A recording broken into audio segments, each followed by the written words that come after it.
34ನೇ ಕೀರ್ತನೆ. ನಾನು ಯೆಹೋವನನ್ನು ಎಡೆಬಿಡದೆ ಕೊಂಡಾಡುವೆನು. ಆತನ ಸ್ತೋತ್ರವು ಯಾವಾಗಲೂ ನನ್ನ ಬಾಯಲ್ಲಿ ಇರುವುದು. ನನ್ನ ಮನಸ್ಸು ಯೆಹೋವನಲ್ಲಿ ಹಿಗ್ಗುತ್ತಿರುವುದು. ಇದನ್ನು ದೀನರು ಕೇಳಿ ಸಂತೋಷಿಸುವರು. ನನ್ನೊಡನೆ ಯೆಹೋವನನ್ನು ಕೊಂಡಾಡಿರಿ. ನಾವು ಒಟ್ಟಾಗಿ ಆತನ ಹೆಸರನ್ನು ಘನಪಡಿಸೋಣ. ನಾನು ಯೆಹೋವನ ಸನ್ನಿಧಿಯಲ್ಲಿ ಬೇಡಿಕೊಳ್ಳಲು ಆತನು ಸದುತ್ತರವನ್ನು ಕೊಟ್ಟು ಎಲ್ಲ ಭೀತಿಯಿಂದ ನನ್ನನ್ನು ತಪ್ಪಿಸಿದನು. ಆತನನ್ನೇ ದೃಷ್ಟಿಸಿದವರು ಪ್ರಕಾಶವನ್ನು ಹೊಂದಿದರು. ಅವರ ಮುಖವು ಲಜ್ಜೆಯಿಂದ ಕೆಡುವುದೇ ಇಲ್ಲ. ಕಷ್ಟದಲ್ಲಿದ್ದ ಈ ಮನುಷ್ಯನು ಮೊರೆಯಿಡಲು ಯೆಹೋವನು ಕೇಳಿ ಎಲ್ಲ ಬಾಧೆಗಳಿಂದ ಬಿಡಿಸಿದನು.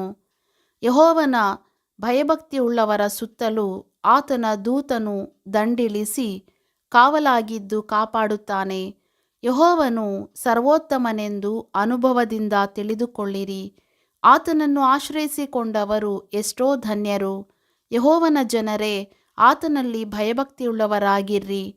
ಆತನಲ್ಲಿ ಭಯಭಕ್ತಿಯುಳ್ಳವರಿಗೆ ಯಾವ ಕೊರತೆಯೂ ಇರುವುದಿಲ್ಲ. ಪ್ರಾಯದ ಸಿಂಹಗಳಾದರೋ ಹೊಟ್ಟೆಗಿಲ್ಲದೆ ಹಸಿದಾವು.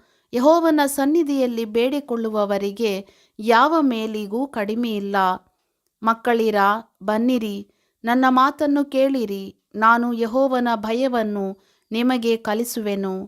ದೀರ್ಘಾಯುಷ್ಯವು ಬೇಕೋ? ಬಹುದಿವಸ ಬದುಕಿ ಸುಖವನ್ನು ಅನುಭವಿಸಬೇಕೋ? ಹಾಗಾದರೆ ಕೆಟ್ಟದ್ದಕ್ಕೆ ಹೋಗದಂತೆ ನಾಲಿಗೆಯನ್ನು ಕಾದುಕೋ. ವಂಚನೆಯ ಮಾತುಗಳಿಗೆ ಬಿಡದೆ ತುಟಿಗಳನ್ನು ಇಟ್ಟುಕೋ. ಕೆಟ್ಟದ್ದನ್ನು ಬಿಟ್ಟು ಒಳ್ಳೆಯದನ್ನೇ ಮಾಡು. ಸಮಾಧಾನವನ್ನು ಹಾರೈಸಿ ಅದಕ್ಕಾಗಿ ಪ್ರಯತ್ನಪಡು. ಯೆಹೋವನು ನೀತಿವಂತರನ್ನು ಕಟಾಕ್ಷಿಸುತ್ತಾನೆ. ಅವರು ಮೊರೆಯಿಡುವಾಗ ಕಿವಿಗೊಡುತ್ತಾನೆ. ಕೆಡುಕರಿಗೋ ಯೆಹೋವನು ಕೋಪದ ಮುಖವುಳ್ಳವನಾಗಿರುವನು.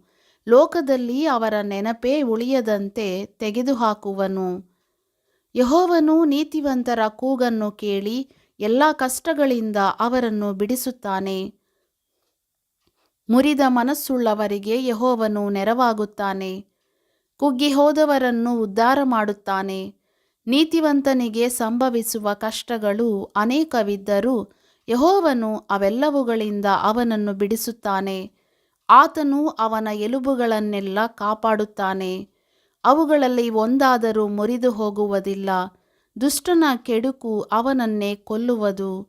ನೀತಿವಂತನನ್ನು ದ್ವೇಷಿಸುವವರು ಅಪರಾಧಿಗಳೆಂದು ಎಣಿಸಲ್ಪಡುವರು. ಯೆಹೋವನು ತನ್ನ ಸೇವಕರ ಪ್ರಾಣವನ್ನು ವಿಮೋಚಿಸುತ್ತಾನೆ. ಆತನ ಆಶ್ರಿತರಲ್ಲಿ ಒಬ್ಬರಾದರೂ ಅಪರಾಧಿಯೆಂದು ಎಣಿಸಲ್ಪಡುವುದಿಲ್ಲ.